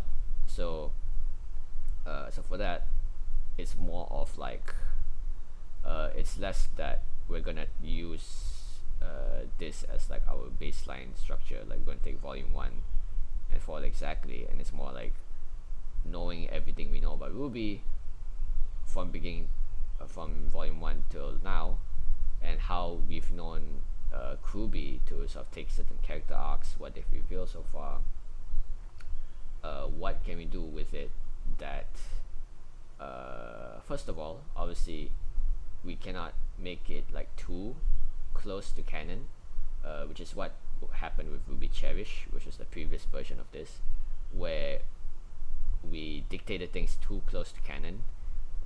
Like we had to use every single character, had to use every single piece of lore, we had to explore every inch of Remnant, and it became like too much of a task. And and every time a new volume came out, that's like new information that now we have to use the Aesops. Now that they reveal this semblance, we have to change it to match that, and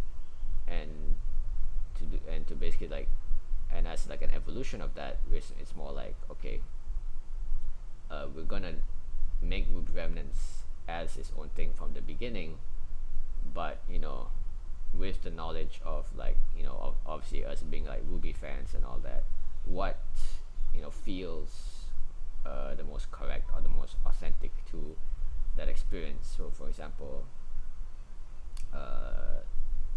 like characters like John and all that, for John, he was this character who is like supposed to like this underdog and all that, who eventually grows into like this sort of powerful, kind of strong leader and strategist. And so we know basically what was the intention that they wanted for this character, and so based on that intention, we sort of write what kind of arc or what kind of thing would suit that sort of thing, instead of like looking at, oh, okay, he has this semblance and at this episode he becomes like this, and then he has the healing ability, and it's more like just looking at what is this character supposed to be about, and what sort of development could we give this character that feels that when a Ruby fan watches it, they could realistically say, yeah, this makes sense for that character, it feels right. And so it's a lot more abstract than just like just doing a checklist of what things to include for that character. It's more like there's a lot of thought that goes into every character we include in this thing. So yeah, that's very good. I have a fun one here. It's less of one specific person, multiple people I have noticed have said it in the chat. A lot of people want to hear Parallel say Nora's classic line, "Will break his legs." Do it! Do it. We'll break his legs! Yes. Very good. Very fantastic. That was beautiful. Thank you, thank you. I'm here all day. This is the content we came for. Somebody let Toast and Dreamer know that their wish was granted. All right. All right, let's move on. We're running out of time here, so we'll probably only answer a few more of these, but let me see if I can find some good ones. This is a fun one that I don't think is too bad. Saito, could you explain the design of each kingdom's emblem? And that's also from Luke Young. Okay, so I'll try to make this one quick then. So let me see. Let me pull it up. Where do I have it? Here. So of course, we're working the academies, and actually like. So the thing we did was we sort of like kind of absorbed the academies and the kingdoms into one. So of course there's a lot of reworking that we done, including the emblems, and for I wanted the emblems to sort of communicate that sort of identity of each kingdom / academy into the same thing. So for Veil, obviously that's like kind of what you call like the vanilla setting. So it's more like, you know, it has more kind of heroic imagery, you know, with the laurel wreath, and like the sun rays, as well as the torch, which is symbolizing the beacon, as in Beacon Academy. So it just generally has a very like kind of heroic, idealistic sort of vibe to it.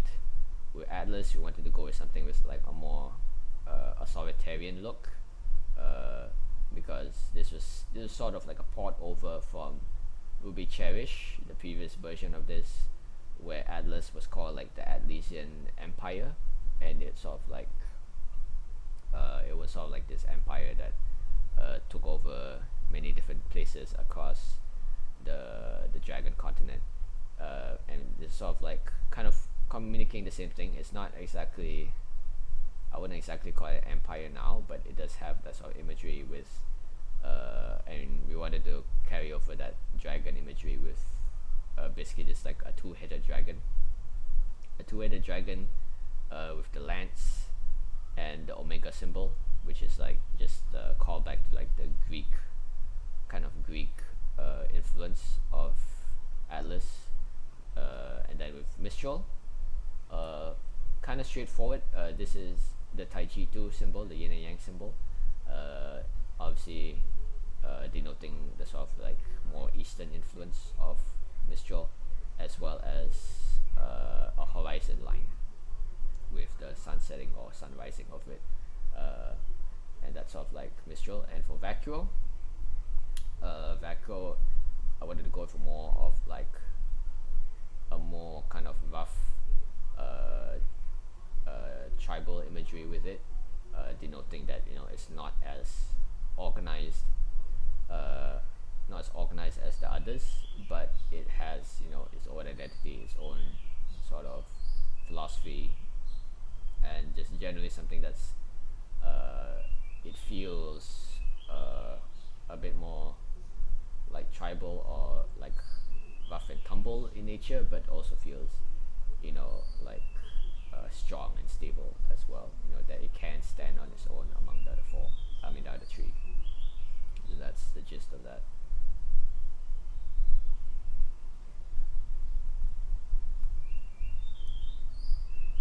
Okay. Hey, Kenkoi, do you just want to say that? Or do you have a question, it seems? Is it okay? I mean, I don't see why not. You're here. All right, so this is for everyone on the team. I wanted to ask your opinions on what do you deem superior? Shorts or pants or battle skirts? pants. It's This is a hard it's question. it's basis. Oh, I broke this chat. it's a combat skirt. Combat skirt. I apologize. I do want to say that one of the things that I liked about Aura is that it has that effect of sort of it allows for anime tropes to coexist with some semblance of realism, and in that sense I can kind of it's like I can justify whatever goddamn clothing choice the character wants.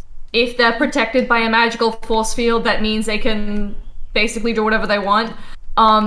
Speaking as a person who, like, you know, likes pants, likes shorts, they are comfy and easy to wear, skirts and dresses do also have the advantage of, like, there's a sensation of, you know, it's more free. So it's like, if you're protected by a magical force field, that means you can do whatever the hell you want. Sure, why not? Wear a goddamn skirt. Rock that fashion choice, girl.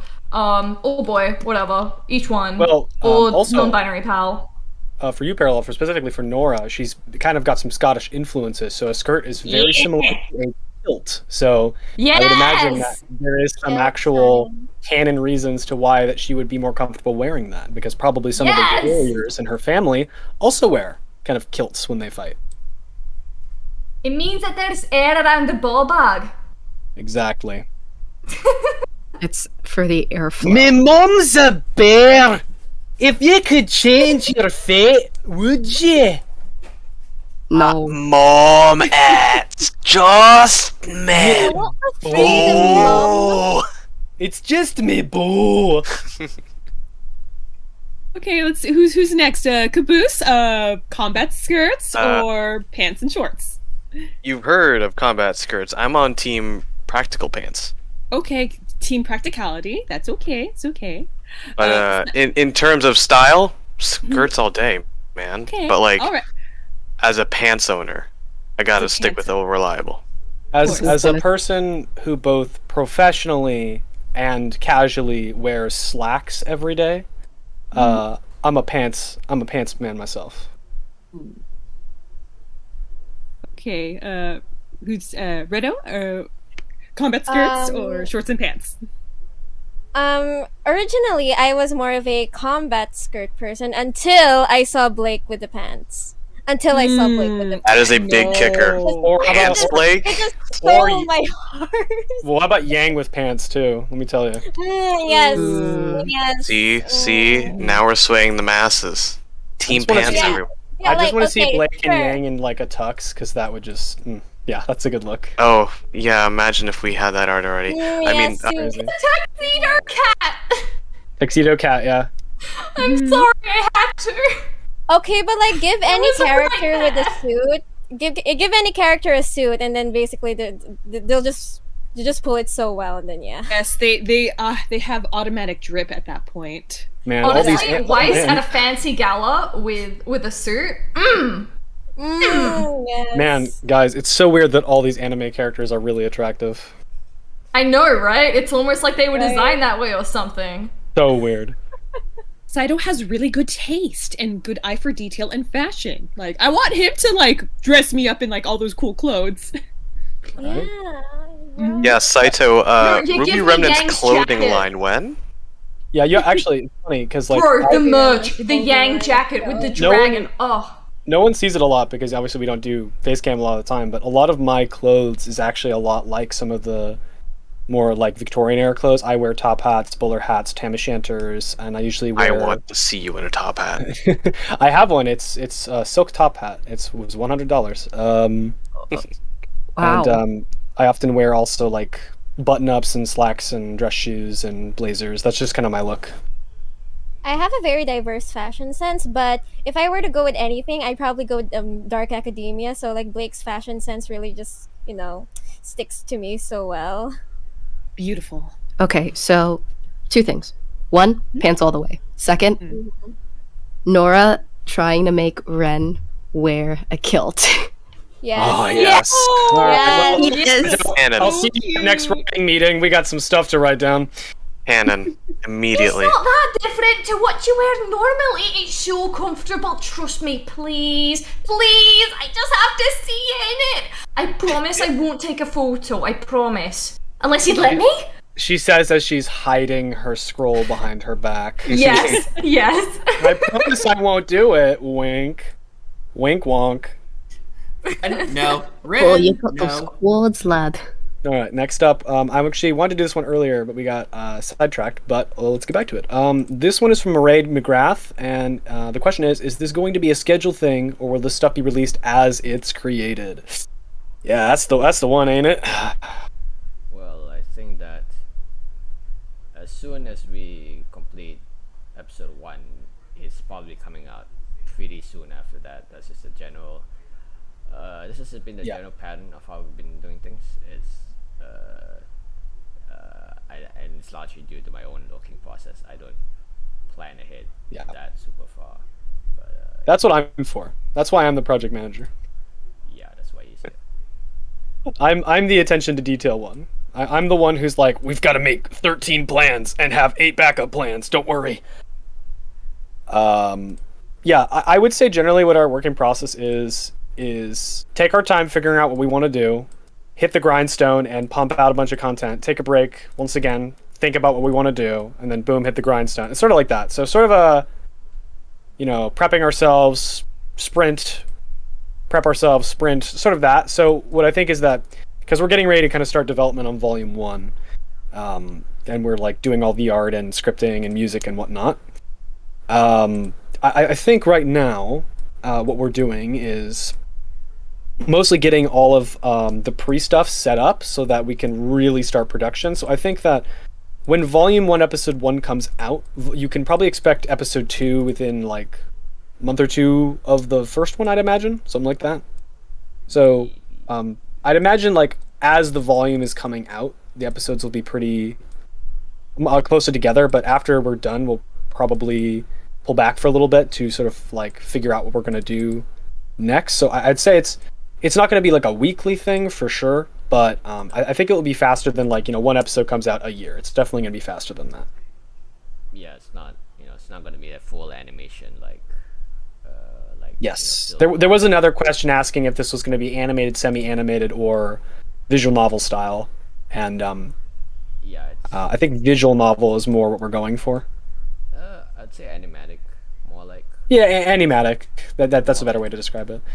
It's like what you guys saw for, like I guess the Law of the Wolves video is one example. Yeah, I think a good example actually is if any of you know motion comics or people who do motion manga videos online. That's a really good example because there's music. Some people do voice acting for those, and you have very fluid parts. I think long-term goal for us is that if possible, we'd love to have some animation in this if we could, but that's sort of a long-term goal we're thinking about in the future if we can get enough support. Yeah, and it's 2D because I'm a 2D artist, obviously. Yes, 2D animation, and I think in the future we'll definitely be looking for other 2D animators. So that might be a future casting call. So if you're an animator and you think you're good at doing animation, definitely keep an eye out for that because we may throw a casting call for that out at some point. Yeah, we probably just poach some people from fixing RWBY, I guess. They have animators there. Yeah, ask Celtic Phoenix if we can borrow some of his people. Yeah. Hey, do you mind if we still send me your assets? Thanks. Okay. I think we're close to time on here. We do a lightning round. Lightning round. All right. Well, scroll up. We'll find some quick questions. All right, here we go. Da da da da da da da da da da da. All right. What aesthetic influences are some of the aesthetic influences for worlds and locations in design? And that is from Runaway Thoughts. Okay, how do I summarize this? So obviously each kingdom and all that has its own cultural influence. So basically like Vale is more towards I guess like Europe or English type culture. Atlas is more Greek and Germanic because of certain characters there. Mistral is Asia, East Asian, but across different parts of Asia. Vacuo is more towards like the Middle East, things like that, and so that's pretty close to canon. And for the design of the academies themselves, for Veil itself, I took a lot of reference from different games. Obviously, there's like Beacon Tower itself, which is from the show, but the rest, actually, a lot of it is influenced by like Destiny, the game, which I don't really play anymore, but I did take screenshots. Yes. Sorry. I'm quite literally have Destiny on right now because my friend is telling me to check out something in the Bright Dust store. Yeah, but I like the aesthetic of it. I have like a shit ton of screenshots from the game, even if I don't play it anymore. But I like the design of the tower, the general kind of aesthetic of it is nice. Like the whole thing about like that kind of modern sci-fi fantasy fusion. So I use it a lot for reference. I will just say very quickly, apologies for interrupting, but speaking of that sci-fi fusion with like some more gothic or Germanic elements, if you have not already, check out the Throne World location. If you still have access to the game, and if you have access to the location, just like take a walk around in it. It's absolutely gorgeous and pretty much exactly that kind of vibe and aesthetic that I think you would appreciate. I can Google it. Yeah.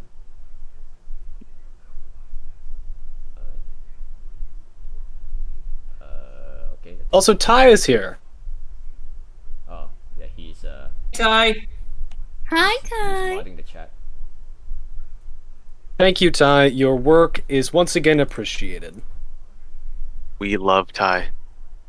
Ty We should is get on like a T-shirt. We love Ty. Hello, Thank you for Yeah. moderating everything. Yeah, you can Keeping us all stop together. saying that now because it's reminding me of something else. So please stop saying that. No. We'll never What? stop saying it. Confusion. Canon Sneaker has infected the chat. We don't talk about that. So next question, please. Okay. Moving on. Get about 3 more, I guess. Yeah, well, we also that. I'm just trying to scroll past some of these. Dun dun dun dun. I read a lot of these. Alright, here we go. Here's some. Will there have been a great war in this AU? If so, then how do you plan on explaining it, how it went? And that's from Anthony Arvizu. Okay, so this goes back to what we said about making something that works for the world of RWBY, rather than following canon strictly. And there is no like great war per se in this timeline. So instead, it's more of there is an event called the Great Siege, which is also around the same time. It's sort of like the Great War of this setting, but it was like instead of a war between kingdoms, it was like a massive grim attack that like engulfed the entire world. And much of the story is sort of focused around investigating, what caused the Great Siege. Are the Grim? Is there going to be a second Great Siege? That kind of thing. So it's about, again, it's bringing back the conflict of the story to the Grim, and the conflict between the Grim and humanity.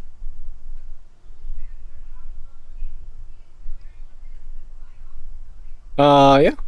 All right. Let's move on to the next one.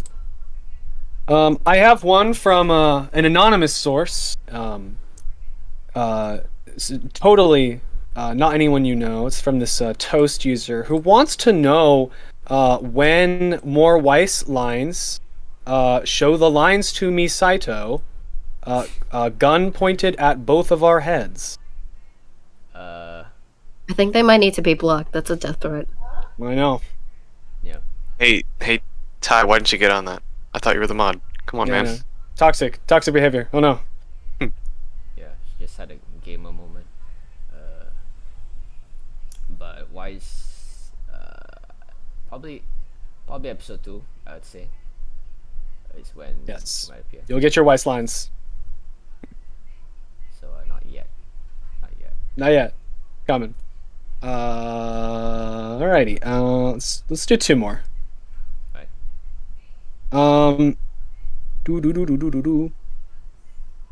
Somebody wants to know if we'll change character semblances that don't fit with their personalities, and if we'll make them have semblances that are more matching to who they are as characters. And I think that one is from Cyanide Legends. Yeah, so this goes back to what I mentioned earlier about, is this semblance, do we follow the canon one? Do we do something that's more appropriate for the character? So like I brought up the example of Neo and Emerald. So for that discussion, it's like, they have very similar semblances. Of course, fundamentally they work in different ways. Emerald is more towards the mind, whereas Neo is more towards like an actual like illusion you can interact with. But for someone who like doesn't know anything about RWBY, like a first time watcher, they're gonna see it and they're gonna think, it's illusion, and then this one is another illusion. And that's fundamentally, for like the viewing experience, no difference between them. And it's more like, the devil's in the details, more like. But so we wanted so for Emerald, in Emerald's case, or like Emerald and Neo's case, we had to rework them into something that worked better, like to balance out like the characters, because we wanted a good balance of different types of abilities between all the students here. And yeah, so to answer the question, yes, there will be like a bunch of reworked semblances for people who had overlapping semblances, ambiguous semblances that don't make much sense or don't have a lot of impact, like visual impact, aren't very cool to look at. Basically all these sort of things are things that we are considering as we rework them. And of course metal doesn't exist, so yeah. Alright, and I think this is gonna be our last question. Bum bum bum. This is it. This is the grand finale. Here we are. It's gotta be the most important question. It's the most important question of all. Saito, the fans have asked, they demand to know the answer. Is Shopkeep-kun going to be in this rewrite? Where is Shopkeep-kun? Well, short answer is yes, but long answer is there was like a lot of different considerations on where he would go, or even if he would be in there, because episode 1 is very different. But yeah, I think in the final draft here, somehow or other he made it in at the last minute, so I think he'll be there. Well, you've heard it first here, folks. You can now go spread the gospel. Shopkeep-kun will make his appearance. Of course, as we all know, the one true best boy. See, they say there's no best boys in RWBYs. The fools. They forget. Wow. They forget about Shopkeep-kun. It's true. Well, with that, I think that we can probably call it.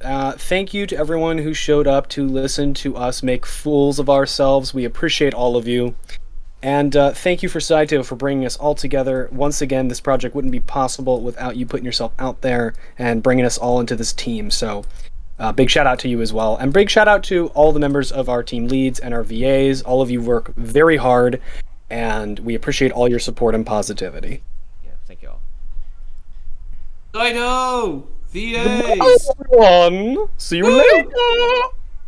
Thank you, everyone. Have a good evening. Thank you for having Bye, us. everyone. Bye-bye! Awooga! See ya. The project! Awooga. Why are we saying awooga? Awooga. I don't understand. Why is awooga? Awooga! Awooga? Unga bunga. Unga bunga. That's where it's at. That is Bungus where. bungus. All right, we got some ooga boogas and unga bungas. All right, guys, pick a side. Guys, no. This is the side. Okay. Bingus? I'm more of a Bingus guy. Or myself. Floppa? More of a Bingus guy myself. I think Big Chungus. Big Chungus. Oh, I got you, Redo. Hold up. Infuse Scottish noises. I got you. Perhaps up. even Big Skrongo. Chungus. I'll put some in the I chat got you, here. Hang Redo. on. Hold up. Unga lunga hungus. I got So you, here- Rilla. Oh wait, is it in the chat or is it? I got you, Rilla. Don't worry. Don't worry. I got you. Hold up. The Scrungo. Among Us. Oh. Among Us. This is Bingus. Among Us. Amogus. So cozy. That's Bingus. And here's Floppa. Oh. Alright, folks, pick your side. Scrungo, Bingus, or Floppa. Is the Floppa. last one Is the last one Floppa? Yes, it's in that order. Scrungo, Bingus, Floppa. Oh no, this is hard. I'm choosing There you go. Floppa. Are we still live? Are we?